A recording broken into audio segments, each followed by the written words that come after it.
안녕하세요. 충주시 문화동에 살고 있는 이영순입니다. 1952년생 72세입니다. 고향은 전라북도 전주예요. 전주는 우리나라 국민들이 다 아시다시피 맛의 고향, 예향이라고 했었죠.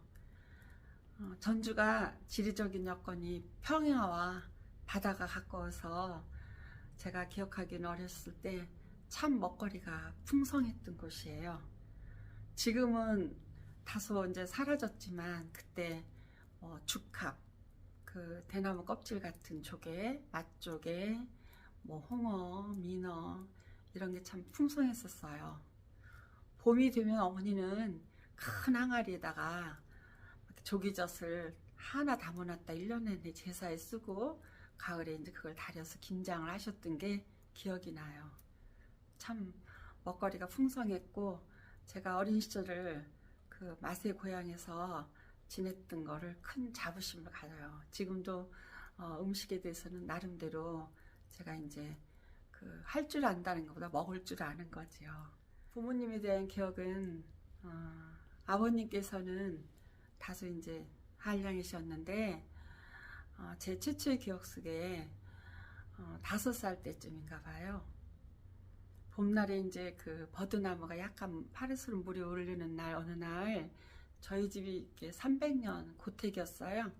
이제 제가 이렇게 그 기둥을 어렸을 때 하나를 못 안았었는데 그런 집이라 좀 이렇게 대문하고 집이 좀 안채가 먼데 아버지가 생과자, 그때는 그 일본에서 벗어난 지가 오래되지 않아서 일본 말이 많은데 나마카시라고 그러신 것 같아요.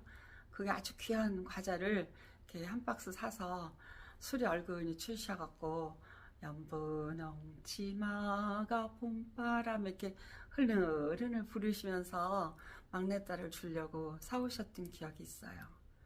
그리고 또 아버지에 대한 진한 추억은 제가 중학교 때 입학시험 보러 간 날 춥잖아요.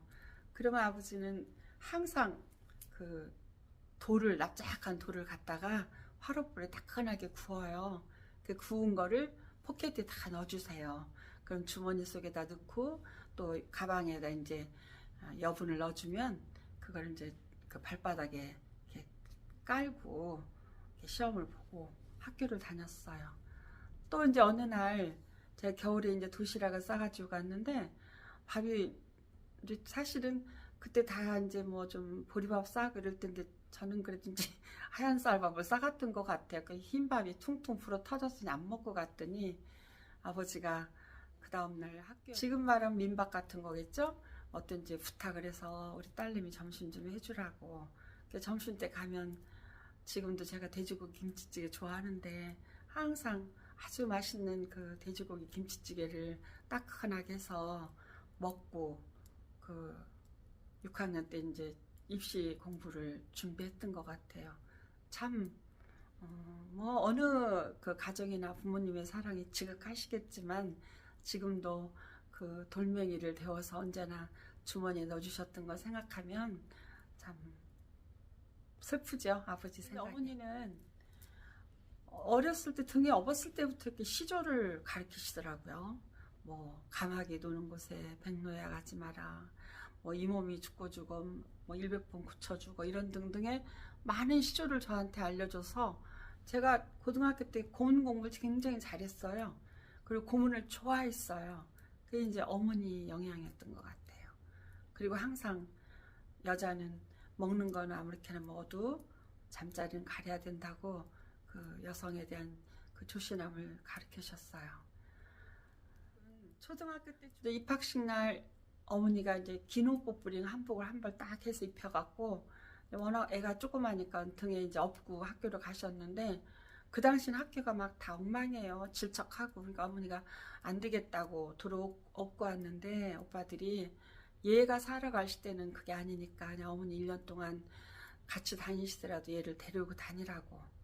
그래서 이제 엄마하고 한 6개월을 같이 다니고 아주 조금 했어요. 왜냐면 그때는 10살짜리가 거의 1학년이 많았거든요.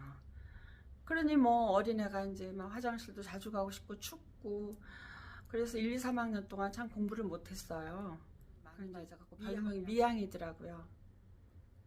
근데 사건이 터졌죠. 오빠들은 전주고등학교 수석 입학, 수석 졸업, 그 다음도 수석 입학, 수석 졸업 해갖고 전주 6 아들이 딸딸한 때인데 딸내미 하나는 어떻게 미양이가 태어났다 이제 비상이 걸렸는데, 그래도 DNA가 좋았던 거죠. 4학년부터는 제 기도 올라가서 중학교를 세층 말하는 인류중학교를 들어가고 또 인류여고를 들어가서 그 당시 서울에 이제 명문여대를 제가 갈 수 있었습니다. 어머니께서 이제 대학을 서울로 보낼 때 뭐 언년이라고 표현했죠. 그 당시만 해도 저를 도와주는 아이를 하나 딸려 보내셔갖고, 그 아이가 이제 뭐 다 수발을 들으니 제가 지금 생각해도 너무 과분한 학창 시절을 보낸 것 같아요. 그래서 이제 공부도 나름 열심히 하고, 또 그 당시 이제 셋째 오빠가 그 서울지방법원 판사로 있었을 때 저희 학과를 법률을 민법을 가르쳤어요. 민법 상법을. 그래서 아이들한테 엄청 인기가 좋고, 덩달아 저는 또 더 인기가 좋고, 그러니 제가 공부를 열심히 안 할 수가 없죠. 교수님들도 다 알고. 그래서 4년 내내 상당한 그 우수한 성적의 그 장학금을 받았습니다. 그래서 이제 뭐 졸업하자마자 이제 서울에 있는 고등학교에 취업을 해서 이제 아주 적성에 맞는 교사였어요. 아이들하고 참 재밌게 이제 학교 생활을 하는 도중에 남편을 만났죠.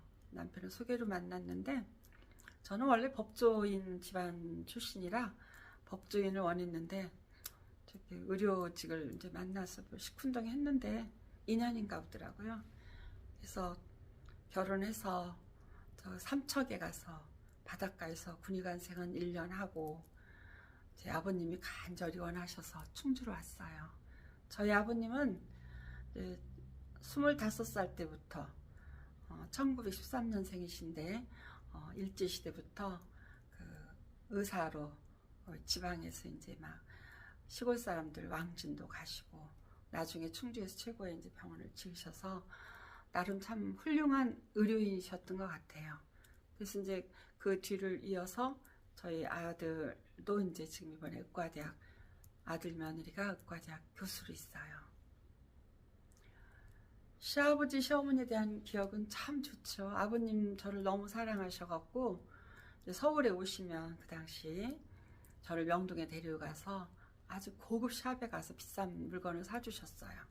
핸드피커 구두를 사주시는데, 구두값은 내라, 10,000원만 내라. 그래서 왜요? 그랬더니 구두는 그냥 주는 게 아니라고. 그렇게 이제 재치가 있으시고, 언제나 이제 그 며느리들, 저뿐만 아니라 저희 며느리가 이제 넷인데 며느리들 앞에서는 남성이고 싶어 하셨죠. 그래서 언제나 돈도 탁 당신이 내시고, 먼저 레이디 퍼스트라고 우리 문 차문도 탁 열어주시고, 참 멋진 분이셨습니다. 어머니 또한 너무 자유로우셔서 정말 제가 어머니를 돌아가시는 날까지 집에서 제가 모실 수밖에 없었습니다. 제가 충주에서 잘 살을 수 있었던 거는 참 인격적인 부모님을 만나서 제가 살 수 있었다, 그렇게 얘기를 하죠. 자녀들한테 해주고 싶은 얘기는 뭐 저도 천주교 신자니까 그 신앙의 유산을 잘 받들어서, 저희가 이제 손녀딸까지 신앙 4대예요. 이번에 손녀딸이 그 유아세례를 받았는데 얼마나 의젓하고 이쁘든지, 이제 너가 4대를 영세받은 가족이 됐으니 이게 스토리텔링이 되는 거다. 우리는 갑자기 만들어진 문화보다 직업이나 신앙이나 어떤 문화가 대를 이어갈수록 얼마나 그게 값이 있으냐. 제가 얼마 전에 진도 그 울림산방을 갔는데 그 화가가 이제 소치 선생님부터 5대라고 하더라고요. 전 세계에서 5대는 없다고 들었어요. 저도 바람이 있다면, 요즘 뭐 의대 열풍인데 저는 그 의대 열풍 때문에 보내고 싶은 것도 뭐 조금 작용하겠지만, 저희가 이미 3대를 이뤘으니 4대, 5대 의료직으로 나가면 그 세계적인 그 의료 가문이 되지 않을까. 그리고 이 아이들 둘은 지금 학문 연구에 매진하는 교수들이니까 정말 인류 공헌을 할 수 있는 훌륭한 그 의사들이 되고, 그 자녀들도 정말 뭔가 특별한 그 직업의식을 가진 인간으로 인생을 살았으면 하는 바람입니다. 남편도 지금 나름대로 신앙생활과 자기 직업에 충실하고, 저 또한 아직은 하느님께서 주신 건강으로 이렇게 잘 지내고 있습니다. 이 모든 게 제 주변에 같이 있었던 분들, 저를 사랑하셨던 분들, 저하고 또 인연이 있었던 분들, 또 제가 사랑하는 분들께 감사를 드리고, 제가 언제 하느님한테 갈지 모르지만 그때까지 많은 주인분들한테 사랑을 드리고, 제가 할 수 있는 일, 어떤 봉사할 수 있는 일이 있으면 조금이나마 보탬이 되고자 하는 게 지금의 심정입니다. 서로 건강하고 행복하게 마지막을 잘 마무리할 수 있기를 바랄 뿐입니다.